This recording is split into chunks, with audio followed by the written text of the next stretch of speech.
Loomaarst taskus. Saadet lemmikloomade tervisest toetab Tiina Toometi kliinik.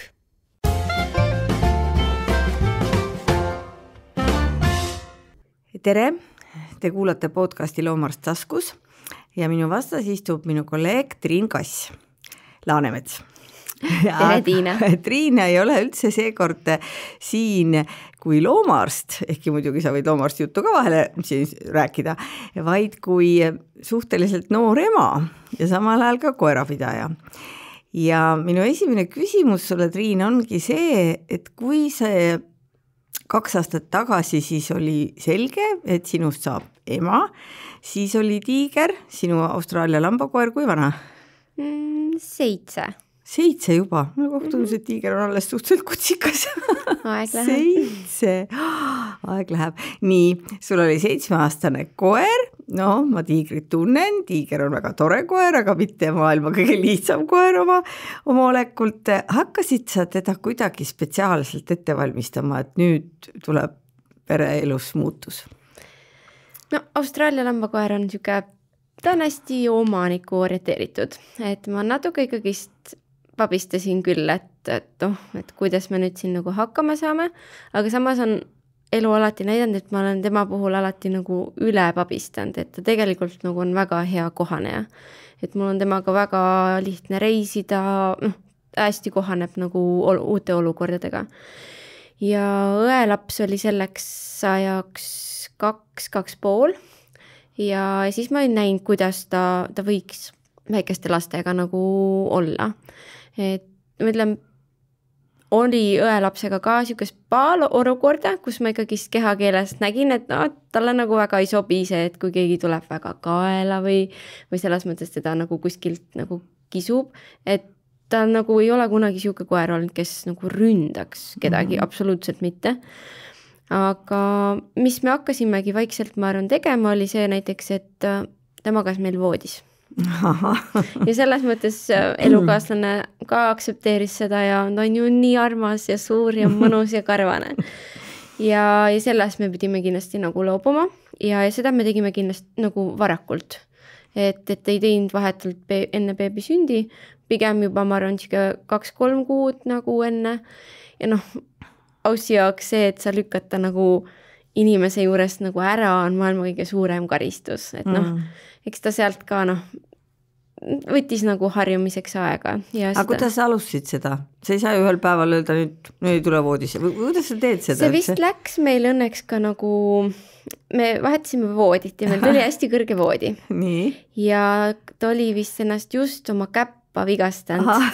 Ehk siis see ajaliselt kuidagi läks nagu, aeg nii-öelda soosis, sest et kui ta hüppab sealt kõrgest voodist maha, siis ta teeb kindlasti oma esikäpale nagu liiga. Ehk siis, sealt me lihtsalt pidime seda suht nagu järsku tegema, et aga sellega ta jälle nagu kohanes nagu hästi, et ta võis jääda magamistuppa endiselt, et lihtsalt, et ta ei saanud voodi või sa puksisid ta magamistoast ka vaikselt välja? Me puksisime täitsa magamistoast välja, sest et tema puhul siuke, et sa võid siin magamistoas olla, aga voodi peale ei tule, see ei toimi. Okay. Et selles mõttes meie aussi on siuke, kes nagu katsetab piire. Et siis sa pead talle 10 korda, ma arvan, vahepeal ütlema, et ta muidu roomab sulle sinna jalgade juurde. Ja lõpuks on ta ikka su kaisus. Et siis me puksisime ta täiesti magamistoast välja ja panime koeravärava nagu ette. Tuks ei olnud kunagi kinni, aga lihtsalt see koeravärav ka jälle väga ilusti nagu kohanes. Magas niimoodi, et nina läbi nende võrede. Need ikka ukse ees, et ta mingid uut kohta kuskil järgmise diivani peale ei valinud endale? Ei, ta tahab seda nagu lähedust. Ja teine asi, mis veel minu jaoks oli suur murekoht, et ta on hästi häälekas. Kui ta on rõõmus, siis ta ei haugu nagu siis, kui meid kodus pole, pigem siis, kui me koju tuleme. Ja see oli ka kindlasti asi, millega me pidime tegelema enne, sest et sa astud selle väikse vastsündinaga ka sealt sisse ja sul see koer nagu haugub talle kõrva, et seda me üritasime ka niimoodi, et järk-järgult maiustega, et tänaseks on see, ta sai sellest nagu, et ta hoidis ennast nagu tagasi.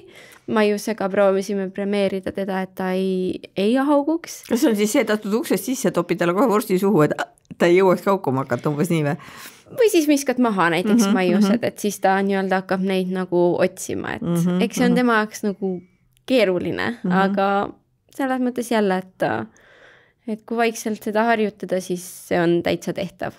No kui nüüd takkajärgi mõelda, muidugi 7 aastat on pikk aeg, et võib-olla kutsikat võttes noored inimesed, kellel on selline elumuutus ees, et siis võiks juba kutsikat kasvatadagi selle mõttega, et ei peaks teda ümber harjutama või kindlasti, sest see ei ole ka nagu asi, mis meile endale nii väga meeldib, aga see tuleb tema selle nagu emotsiooniga ja ma olen seda nagu üritanud, aga jah.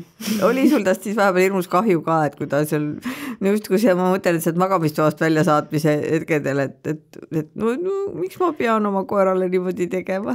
No ja, aga siis jälle, et kui ma jäin koju nii-öelda enne, kui beebi tuli, kuskil 6 aega enne, siis ikka, kui sa näiteks päeval lamasid voodis, siis võtsid ta sinna nagu kaisu ja siis diivani peal ka, et kui ta üksinda ei lähe sinna, kui sina seal oled, siis ta nii-öelda vaatab sul otsa, kui sa ütled talle, et okei, siis ta tuleb su kaisu. Et selles mõttes, et ikka nagu natuke oli, aga jälle selles mõttes, et beebi ohutus on kõige, et ta on hästi, ta on nagu elevant portselanipoes, et selles mõttes, et seal ei saa loota, et ta näiteks beebi peale ei astu. Mõned koerad on niisugused hästi õrnad. Tal selles mõttes, et kui ta saab mul lähemal olla, siis ta on võimeline ka sinna poolenisti beebi peale lamama. Et see on kahjuks ka tänaseni nagu säilinud, et laps on küll suurem, aga ta sätib ennast alati, üritab sättida siin, igale poole, kus me nagu oleme, et ja see ilmselt ei tähenda ka armukadedust, nagu vanasti seda interpreteeriti, vaid see on pigem ressursi mitte jagada soovimine, sest sinu tähelepanu on ju tema üks väga oluline ressurss, eks ole, ja nüüd ta peab seda siis kellega jagama, et ega see ei pruugi talle lihtne olla. Samas muidugi, ma arvan, ma seda haleduse küsimust küsisin su käest, et eks me inimesestame neid loomi, et me nagu kujutame ette, et kui meiega niimoodi juhtuks, et sa oled väike ja su ema lükkab su lihtsalt kõrvale ja midagi ei seleta, sest me ei oska koerale seletada, et siis tundub selline appi kui õudne. Teisest küljest ega peredes ju sünnivad ka uued lapsed ja see laps, kellel on nagu põhitähelepanu läinud, et see peab ka ju leppima ja kui ta on 2-aastane, ega ta pole targem kui koer, eks ole ju. Et et võib-olla ei maksa seda siis ka nii traagiliselt võtta, aga lihtsalt need sammud tuleb teha, nagu sa ütlesid, varakult, et kui sa teed selle nagu nädal aega enne beebi tulekut, et siis ilmselt niikuinii on vist keeruline. Kas oli keeruline? Kuidas sa seda nüüd need esimesi nädalaid nagu kirjeldaksid? No, kui need sammud jätta väga nii-öelda lähedale beebi sünnile, siis võib hakata koer seostama, et tänu beebi tulekule mind lükati siit välja. Et ma arvan, et see ei oleks just selle mõttega ka, et võiks teha need nagu varakult, aga me tegime niimoodi, et paar päeva varem siis saatsime, leppisin vanematega kokku, et nad võtavad tiigri hoida ja siis kuskil nädal aega ta oligi siis mul vanemate juures. Et, ja kus ta on harjunud olema ja see ei ole talle midagi uut, eks ole. Ja, et seal ta meeldib, saab Viimsis haukuda ja oma sõbra Brunoga nii-öelda koera asju teha. Aga koju tuleku ka ma läksin talle õue vastu, võtsin ta haukumised, kõik asjad suure rõõmu nagu vastu. Ja siis läksime nagu tuppa, eks ta ikkagist nagu nuuskis ja vaatas selles mõttes, aga jälle kohanes suhteliselt kiiresti.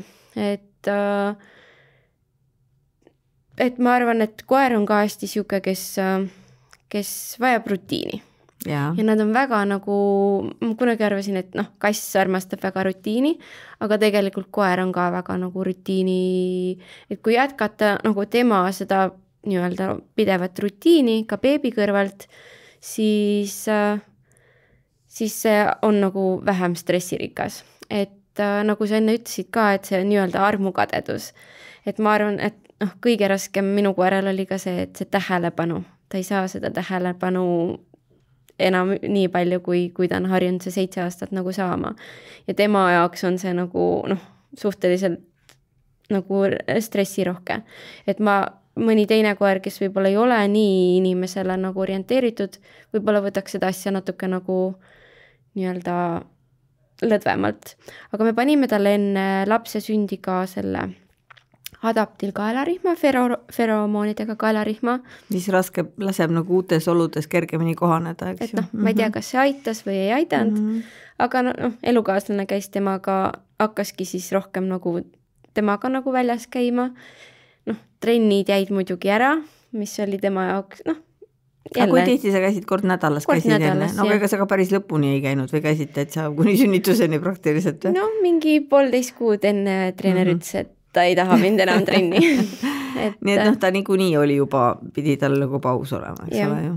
Aga suhteliselt kiiresti naasesime ka, et ta saaks lihtsalt oma üks-ühele aega ja tema jaoks on see tegevus, mida ta tõesti naudib, ja ta on kindlasti siuke koer, et kui ta saab ennast nii-öelda nagu metsas nuuskides, jalutades nii-öelda maandada, siis ta on toas palju nagu rahulikum ja nagu hea koer. Enamus koeri. Aga mis trennis sa muidu käisid ja käid? Tigriga me teeme agilitit. Ja siis ta on tõesti harjunud ikkagi nagu sellise tugeva aktiivsusega. Aga ta on jälle siuke koer, kes kui ta saab nii-öelda turvalises keskkonnas, suures metsas lahtiselt nagu rahulikult nuuskida, joosta, siis ta on suuteline nagu toas väga-väga nagu viisakas ja rahulik koer olema, et enne ka, kui ma tööl käisin, siis mul olid ju pikad päevad ja samamoodi sai hommikul õhtul jalutada ja need pikad päevad oli nagu rahulikult, kas siis töö juures puuris või kodus üksinda. Et kui sa pakud talle ikkagi mingid päevad seda aktiivset nuuskimist, liikumist, siis tegelikult väga mõnus normaalne kaaslane. Et ei lähe selles mõttes nagu sellest üleolevast energiast nagu midagi lammutama või midagi siukest. Kuidas ta üldse, mis hetkel või oskad sa mulle kirjeldada seda hetke, kui ta sai aru, et see ei ole uus pott ega vann ega vaas, vaid et see on, kuidas ta üldse reageeris selle beebi peale ja millal ta reageeris? Ma arvan, nii kaua, kuni see laps oli kuskil vaikselt mingis oma hällis, et siis ta ju ei usutas ilmselt hälli, et mingi uus asi aga kas siis, kui häält tegi või kui sa välja võtsid, kuidas ta, mäletad sa seda tema nagu esimest reaktsiooni ka?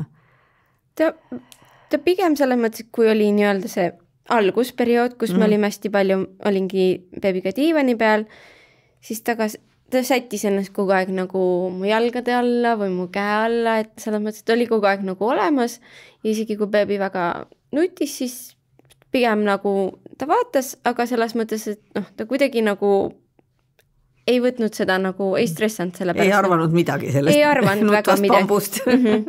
Okay. Et kui ta näiteks lamamist oli, siis ta üritas ta varbaid ja käsi ja nägu lakkuda, aga see on ka jälle selles mõttes, et minu jaoks natuke nagu selgusetu, et kui ta ise nii väga ei taha kontakti selle beebiga, siis miks sa peaks teda nagu lakkuma, et esitame selle küsimuse Kersti Sekselile, kui ta sügisel tuleb.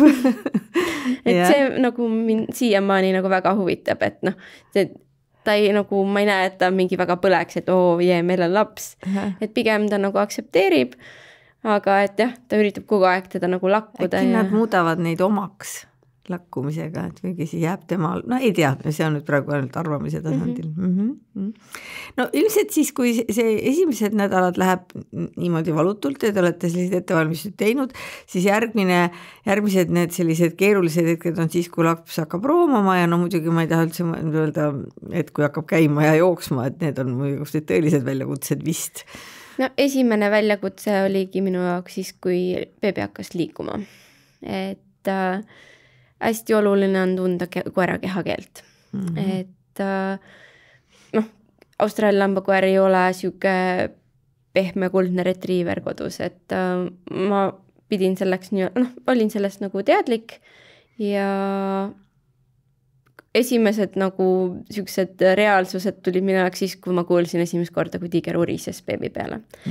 Et see oligi siuke olukord, et koer lamas, beebi oli maas ja siis beebi vist hakkas tema poole nagu minema. Ja siis ma arvan, et koera jaoks on see mõistmatu, et sa oled siin 6 kuud olnud täiesti liikumatu, et mis asja sa... Ründad mind. Just. Et aga see oli urin ja urisemist ei tohiks kunagi keelata, sest urisemisest järgmine samm on juba võimalik, et sealt tulevad hambad. Yeah. Ja siis sellest ma koera kindlasti ei karistanud, vaid pigem ma lihtsalt eemaldasin nad nagu üksteise juurest. Et pigem on mõistlik beebi ära võtta, eks ju, et koer ei tunneks ennast ohustatuna. On ju. Võib-olla me peame selle veel kord lahti rääkima, sellepärast, et see on tõesti üks hästi tähtis punkt, et tihtipeale inimesed arvavad, et kui koer uriseb, et siis on automaatselt, et ta on kuri ja ta ei tohi olla pereliikmetele kuri, et nüüd karistame, et seda ei tohi teha. Sellepärast, et koer ütleb urisemisega, et mul on ebamugav. Ma kardan, mulle see situatsioon ei meeldi. Ja kui me teda nüüd selle ütlemise eest karistame, siis me ei võta ebamugavust ära, see jääb alles, aga ta õpib, et urisest ta ei tohi. Aga kuna ebamugavus on alles, siis järgmine hetk võib olla tõesti rünne, sest mis tal siis üle jääb. Ja see on väga-väga hirmus. Ja see on väga ohtlik, ja. Nii et see on tõesti nüüd üks asi, et kui sellest saatest midagi kellelegi meelde jääb, et siis tõesti saage aru, et koera ei karistata urisemise eest, me peame ära tundma selle situatsiooni ja meie ülesanne on nende situatsioonide kordumist vältida, eks ole. Just. Et see oli ka olukord, kus me siis arutasime kodus ka, et ma ütlesin elukaaslasele ka, et sa ei saa neid jätta enam nagu, et kahekesi mingil hetkel. Et beebi liigub ja koer selles mõttes, et ta ei lähe, ta ei ole veel ka siuke koer, kes nagu ise ära läheks. Ja osad lähevad ära. Ma see mingi imelik elukas liigub siin, et ma lähen parem minema. Ja et ta pigem nagu uriseb ja jääb sinna nagu paigale. Siis, tal on põnev ka natuke, eks ole. Ja see oligi meie jaoks olukord see, et kus me pidime ostma teise koera värava. Ja selles mõttes mõlema poole kaitseks, sest et ma ei taha, et koer peab otsustama, et kui see beebi tuleb tema poole, et mis ta siis tegema peab. Ja siis ju beebid hakkavad ka vaikselt nagu haarama. Et samamoodi, et kui ta haarab kuskilt karvast. Et või siis kukub peale, vaat see on minu mõttes üks kõige suuremaid hirme. Et kui nad juba käima hakkavad ja komistab ja kukub täie plaksuga selle koerale selga, et siis see koer võib ikka ehmatada nii, et ta ei kontrolli ennast, eks ole ju. Ja siis me ostsime, meil on õnneks suhteliselt suur korter, et eraldasingi siis ära, et meie olime beebiga suures toas ja koer siis oli suures nagu esikus, et kui ma ei saanud neid nagu nii pingsasti jälgida. Ja kokku ma arvan, tänaseks on niisugust 3 urisemist nagu olnud. Ma arvan, mis on isegi nagu päris hästi ja mis ma olen veel nagu, tänaseks on laps on aasta 4 kuune. Et magavat koera kindlasti ei tohi nagu ei paita, magav koer on niisugune püha loom, kes peab saama nagu eraldi olla. Ja teine toredam murdepunkt on siis, kui laps hakkab lisatoitu sööma. Et meie alustasime 6 kuuselt ja siis seda koristamist on sealt nagu päris palju. Siis ta muutub populaarseks, mulle tundub see laps, eks ole. Et see on see, kus see nagu laps siis nii-öelda muutub toredamaks. Ja siis mingi hetk see oligi see laps nagu sõi ise, andis nagu koerale ja see tekitas tema jaoks nagu nii palju nagu nalja ja koerale oli nagu väga tore, et see koer nagu ootas neid nagu söögikordasid, et mis tegelikult on jälle nagu hästi tore. Ja mis ma olen nüüd ka teinud, et siis kui laps oli natuke vanem, et hakkas talle nagu maiuseid andma, et minu nii-öelda nagu ise olin kõrval ja mõlemale osapoolele see on jälle nagu tore, et kui on toidule motiveeritud koer, siis ma arvan, see on väga nagu tore asi, mida teha. Ja tänaseks, kui ma ütlen lapsele, et kas me lähme anname koerale süüa, siis ta läheb ise nagu selle koeratoidu kapi juurde, võtab kausi, paneb talle nagu toitu, et see on tema jaoks nagu hästi suur nagu sündmus, mis talle nagu väga meeldib. Ja koer vaatab ka, et see on üks nagu tegelikult päris tore nagu kaaslane. Kas ta annab käest ka? Jaa, käest on ka. Aga sinul on ka see koer, minu koer võtab hästi õrnalt. Aga on osa koeri, kes võtavad ju nii, et võtavad peaaegu käepihku, et see on ka natukene, sellega peab vaatama, et kui palju ta sealt käest anda saab, eks ole ju. Et meie puhul on see, et oleneb sellest nagu maiuse väärtusest, et kui krõbinat saab käest, siis on okei. midagi nagu sükest kõrgema väärtusega maiust ma ei julgeks nagu lapsele anda. Sest lapsel on nii raske õpetada seda, mida me ise teame, et ma tean ka, et kui on selline koer, kes väga ahnelt võtab, et siis ma annan nagu peopesast, eks ole, et ma ei anna näpu otsast.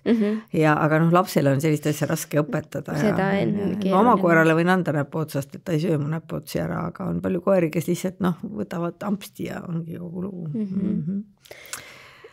Et seda oli ka päris palju, et laps ikkagist nagu, see koer on tema jaoks nagu mõnus suur karvapall, et tahtis seda hästi palju nagu haarata või niimoodi, aga juba siis üritadki nagu seletada, ma ei tea, kui palju laps selles hetkes muidugi aru saab, et me teeme käega pai, et näitadki talle selles mõttes nagu ette, et mitte ei keela ainult, et me nii ei kisu, vaid siis näitad see, et kuidas sa nagu kuidas teha, et õpetades, mitte keelates.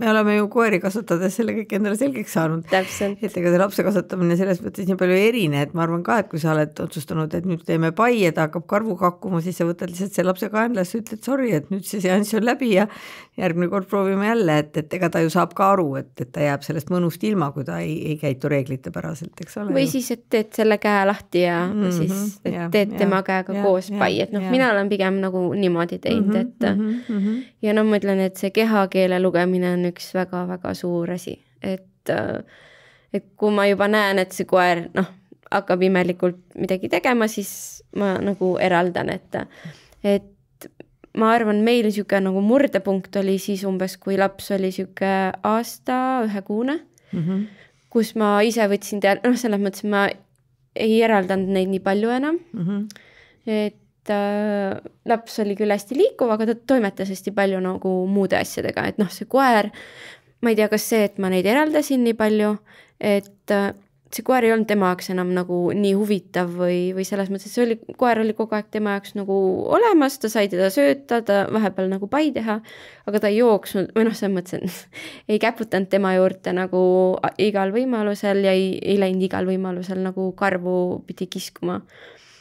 Ja siis ma hakkasingi vaikselt neid nagu rohkem koos hoidma ja mulle tundub, et tänaseks nad on mul nagu kogu aeg koos, ainult tiigri panen siis ära, kui ta tõesti väga ülemeelik on, et mängima ma neid nagu veel kokku selles mõttes ei lase, et nagu, et koer mängiks oma mängu ja laps siis sikutab temaga midagi, et see on liiga. Ja see on liiga vara.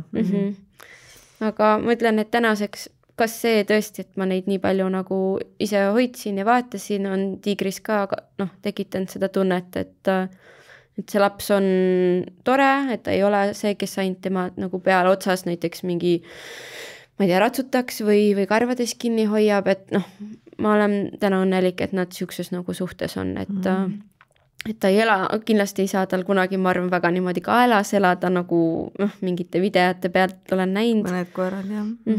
Aga et ma tõesti olen väga nagu õnnelik, et täna on nii.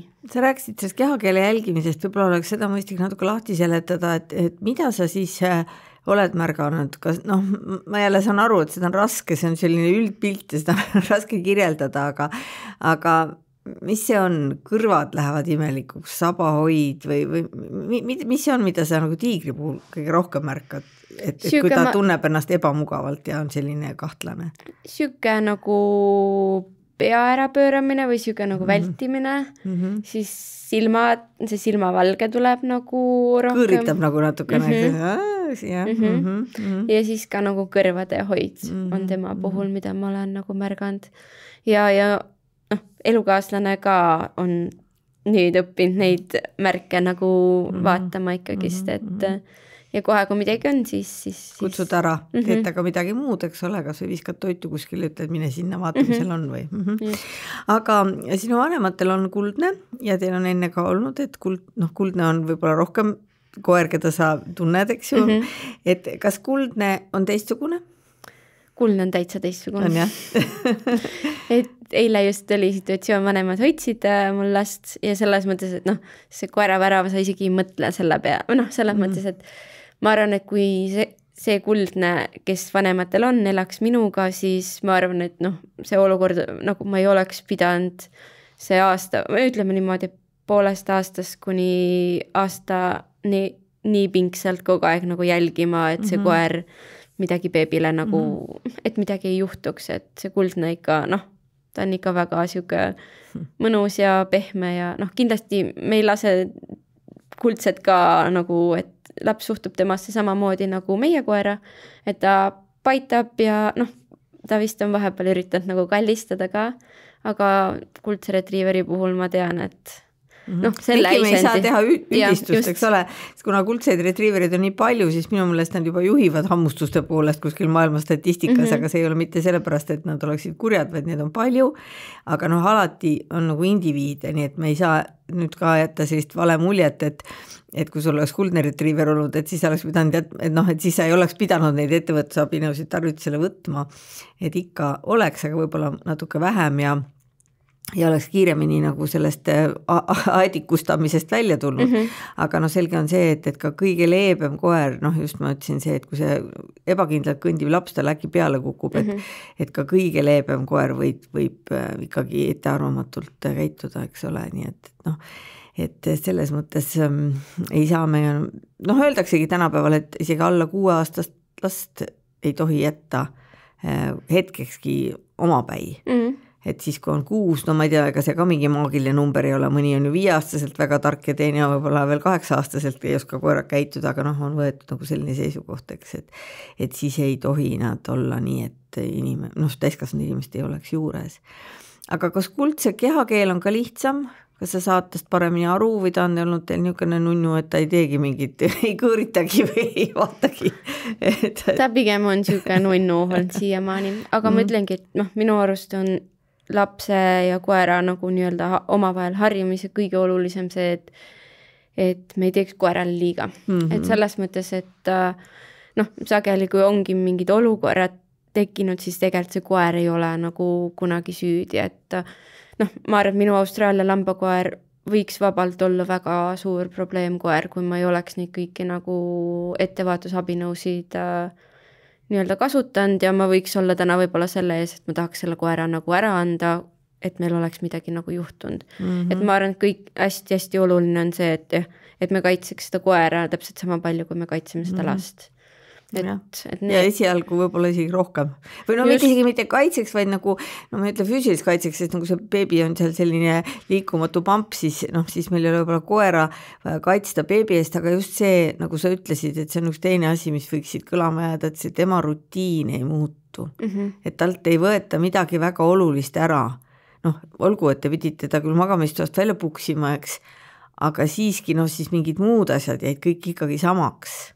Ja see magamistuba on ka, no tegelikult tal hakkab suht kiiresti seal voodis palav. Et noh, ta tahab seal tulla, olla, aga siis varsti nagu ikkagi nagu läheb ära, et noh, ma arvan, kui see uks on lahti, jah, et noh, hästi oleneb nagu koerast kõik see nagu kohanemise aeg ja et noh, või meil hetkel nagu on vedanud, et ta on nagu kohanenud kiiresti ja tõesti see rutiin tema jaoks on nagu säilinud, et noh, kui ta saab juba metsas, me elame õnneks metsa kõrval ka, saab oma tiiru seal ära teha, nuuskida, tõesti nagu maandab tema nagu seda kõike, saab koer olla seal õues.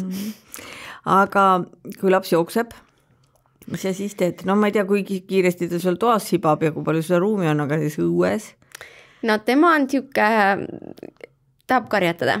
Aga selles mõttes õnneks ta on ju karjakoer, eks ole, ta tahaks kannast kinni võtta ja öelda, et ära mine sinna või mine sinna, eks ole. No, õnneks ta nagu siuke nagu näksama, ei näksa, aga õelaps saab kohe 4 ja kui tema nagu jookseb ja niimoodi, siis ta haugub.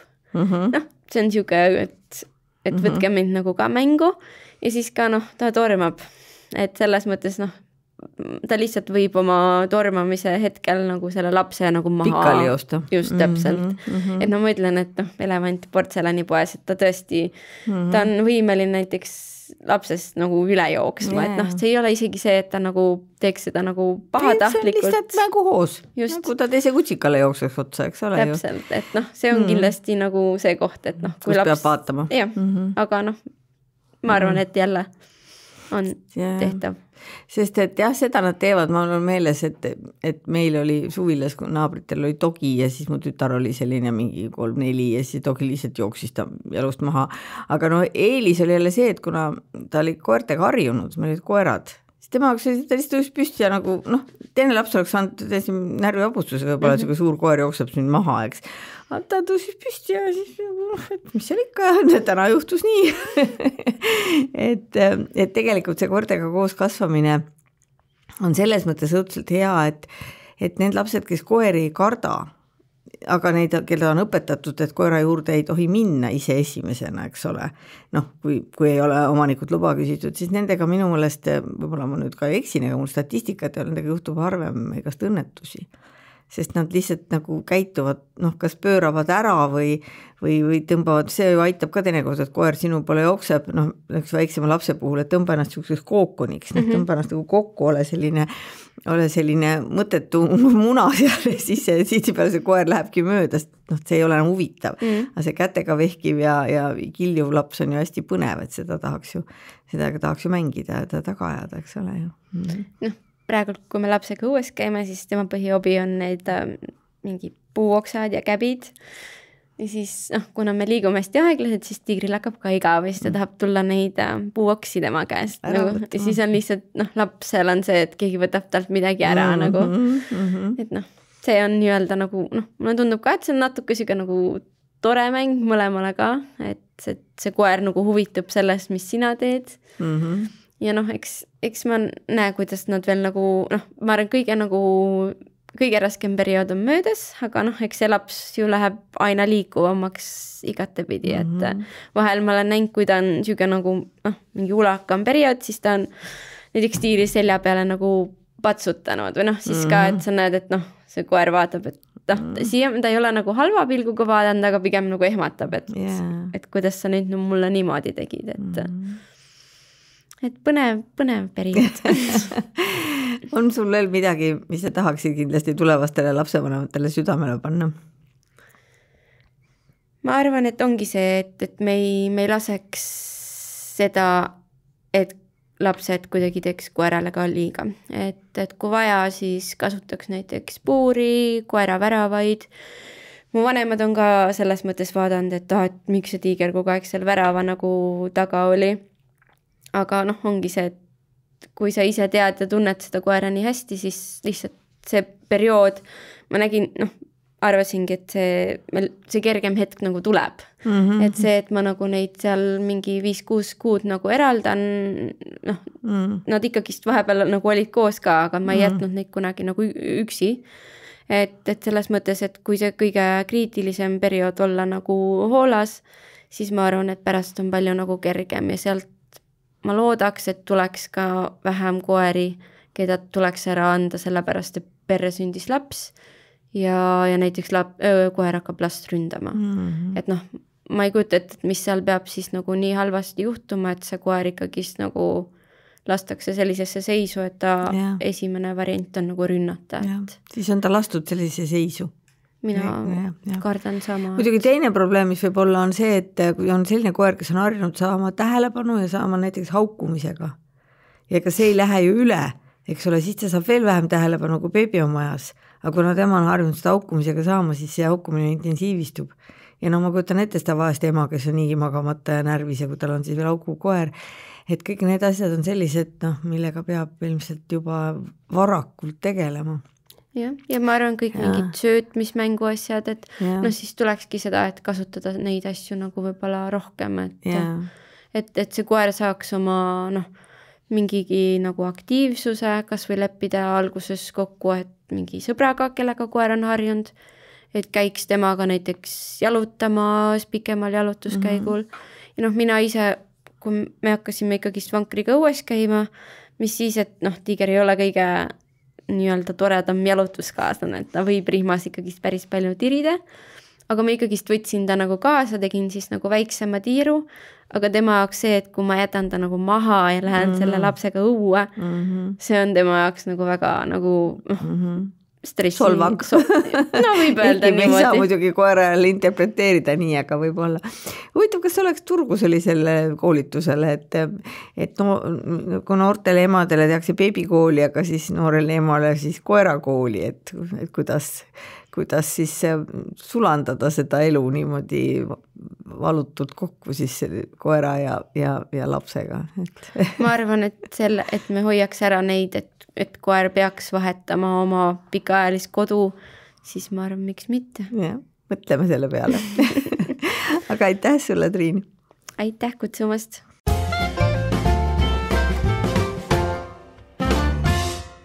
Loomaarst taskus. Saadet lemmikloomade tervisest toetab Tiina Toometi kliinik.